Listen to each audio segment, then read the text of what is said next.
ആ കുറ്റവാളികളെ തൂക്കിലേറ്റാൻ ഞാൻ തയ്യാറാണ്. അവരെ തൂക്കിലേറ്റാൻ എനിക്ക് 2-3 ദിവസം മാത്രം മതി. നിങ്ങളൊന്നും ചെയ്തില്ലെങ്കിൽ നിർഭയയും ദിശയും രാജ്യത്ത് ഇനിയും ആവർത്തിക്കും. ഒരു മാതൃകയായി എത്രയും പെട്ടെന്ന് നിർഭയ കൂട്ടബലാത്സംഗ കുറ്റവാളികളെ തൂക്കിലേറ്റണം. ഹൈദരാബാദിലെ ദിശ കേസിലെ കുറ്റവാളികളെയും ഉടൻ ശിക്ഷിക്കണം. എന്നാൽ മാത്രമേ ദാരുണമായ ഇത്തരം കുറ്റകൃത്യങ്ങൾ അവസാനിക്കൂ. കുറ്റവാളികളെ മരണം വരെ തൂക്കിലേറ്റുന്നില്ലെങ്കിൽ അവർക്ക് നിയമത്തെ ഭയമുണ്ടാകില്ല. രാജ്യത്തെ ഏക ആരാച്ചാർ പവന്റെ വാക്കുകളാണിത്. IANS വാർത്താ ഏജൻസിയോടാണ് ആരാച്ചാർ പവൻ ഇങ്ങനെ പറഞ്ഞത്. നിർഭയ കേസിലെ പ്രതികളെ ഉടൻ തൂക്കിലേറ്റുകയാണെങ്കിൽ ഹൈദരാബാദ് കേസിലും നടപടി ഉടൻ പൂർത്തിയാകും.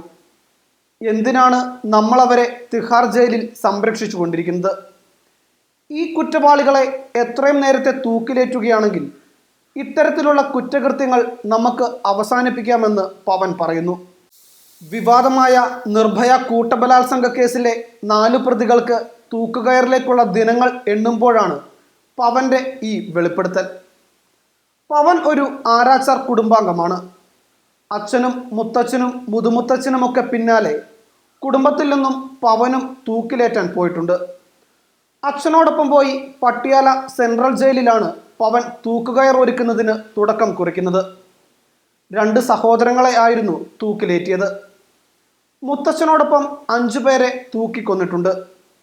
20-22 വയസ്സുള്ളപ്പോൾ തൻ്റെ മുത്തച്ഛനോടൊപ്പമായിരുന്നു ആദ്യമായി തൂക്കിലേറ്റിയത്. ഇപ്പോൾ പവന് 58 വയസ്സുണ്ട്. 1998 സെൻട്രൽ ജയിലിൽ വെച്ച് മുത്തച്ഛനോടൊപ്പം ബുലന്ദ്ഷഹർ കൂട്ടബലാത്സംഗ കേസിലെ പ്രതിയെ തൂക്കിലേറ്റിയതാണ് അവസാനം ചെയ്തത്.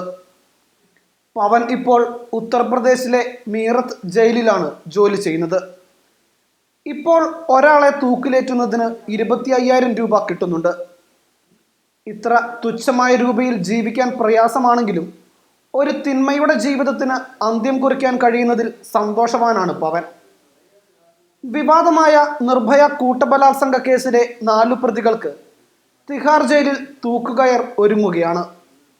2012 ഡിസംബർ 16 രാത്രി ഡൽഹിയിൽ നടന്ന പൈശാചികമായ നിർഭയ കൂട്ടബലാത്സംഗ കേസിലെ 4 പ്രതികളായ മുകേഷ് സിംഗ്, അക്ഷയ് കുമാർ സിംഗ്, വിനയ് ശർമ്മ, പവൻകുമാർ എന്നിവരെ തൂക്കിലേറ്റാനുള്ള നടപടികൾ ഡൽഹിയിലെ തിഹാർ ജയിലിൽ നടക്കുന്നതിനിടെയാണ് ഇവരെ ഞാൻ തൂക്കിലേറ്റാമെന്ന് പറഞ്ഞുകൊണ്ട് പവൻ രംഗത്ത് വന്നിരിക്കുന്നത്.